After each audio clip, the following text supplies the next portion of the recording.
Hello, everyone. Welcome back to another episode of Jedi Talk. This is going to be a very short episode just because some news has broken, and we are going to dig down into this and talk about it a little bit. And I say we, I just mean you and me.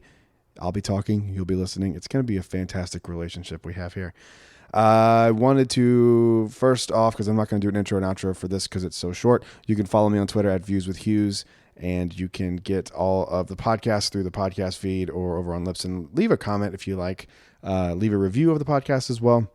Helps us out, help more people find about the show, and that's always a good thing. All right, just announced today, as I'm recording this, it is 11:52 a.m. on March, what day is it? March 7th. Going to see Captain Marvel tonight, so that's exciting. But we got the opening dates for Galaxy's Edge. We knew this was going to happen. We mentioned on the podcast last night that they were supposed to give out the opening dates on this earnings call, and they, in fact, did.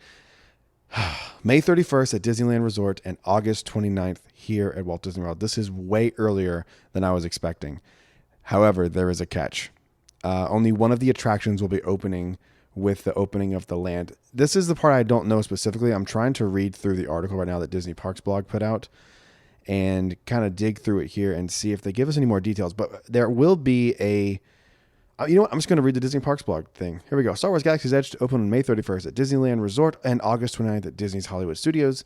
Minutes ago, we shared an exciting announcement many of you have been waiting to hear. Star Wars Galaxy's Edge is opening ahead of schedule on May 31st at Disneyland Resort in Southern California and August 29th at Disney's Hollywood Studios here in Central Florida. Sorry, I added that. That's right. It's debuting early because of the high guest interest and experience this new immersive land.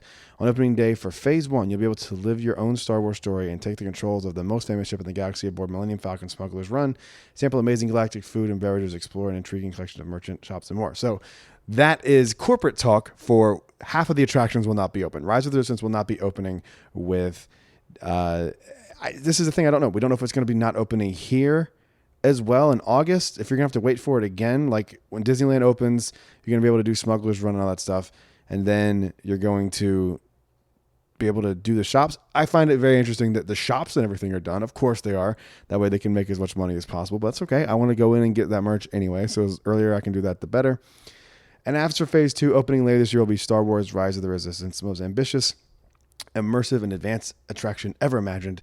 They'll put guests in the middle of the conflict developing the First World Resistance and will blur the lines between fantasy and reality.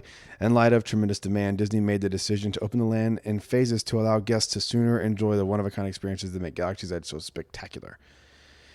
Here's the fart. Here's the part that I think that I find. I was going to say part and then find, so it came out as fart.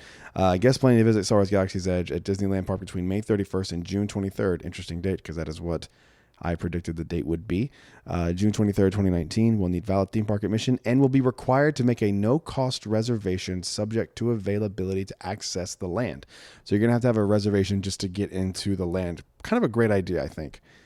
You can find out... and that information will be available at a later date at Disneyland.com. And the Disney Parks blogs, guests staying at one of the 3 Disneyland resorts hotels during these days will receive a designated reservation to Star Wars Galaxy's Edge. During their stay, 1 reservation per registered guest. Valid theme park admission is required. So if you're staying on property, they will give you a time anyway. So that's pretty cool. So if you're going to be going to Disneyland during this time, you might want to stay at a Disneyland resort. That way you're kind of guaranteed to get into the land. A reservation will not be offered or required to experience Galaxy's Edge at the Walt Disney World Resort at this time. You should know that theme park to Disney's Hollywood Studios is required to visit Galaxy's Edge after its opening on August 29th. Capacity is limited. Additionally, Star Wars Galaxy's Edge will be available during extra magic hours. And that's pretty cool. So if you're doing extra magic hours, it will be available to you as well. Disney Hollywood Studios will be enjoying select attractions. Blah, blah, blah. I'm trying to just read the Star Wars stuff here. Anyway, interesting stuff, right? I'm not surprised at all they did this in phases. Here's the thing, and I go back and forth with this kind of stuff because it drives me nuts when companies do this, but you also have to look at it from their perspective. They have sunk at least $1.5 billion into these lands. They need to make their money back. Disney's a company after all. Even though they do things we all really, really like, they still are a company and they have to make the money. I also, let me go back. I'm trying to clear my thoughts here. This has been a crazy morning. I also think that it is not the worst idea to have it open in phases. When I first heard about this, and even when I was saying it when we started recording the show, I was like, this is kind of dumb. They're doing it this way. But it'll definitely help well, I don't know if it will, because if you have the other attraction open, then you have more places to put people. I don't know. I'm mixed about it. I get it. I get they need to make money on the land. I get it, but I'm still disappointed because that was the thing I was looking forward to the most.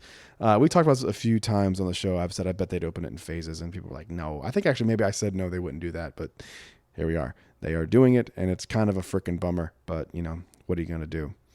I'm still excited about it. Can't wait. Still be there opening day, Disneyland, and gosh, we're going to see what happens, huh? Who's excited? Get excited. May 31st. I need to look up flights right now so I can be there. Let's see. This is a crazy morning. I had another point and I forgot what it was. Oh, I would much rather them take the time to get Rise of the Resistance ready and make it a flawless attraction when it opens. That way we don't have another situation like Frozen Ever After, where opening day you're waiting in line for 7 to 8 hours because the attraction keeps breaking down. If this thing is as complicated as they say it is, they're going to need to work out the bugs. I mean, this is really intricate stuff that they're working on. So yeah, it sucks. We're going to have to wait to have it reopen. I don't know if we're going to have to wait here at Hollywood Studios though. That's one thing I don't know.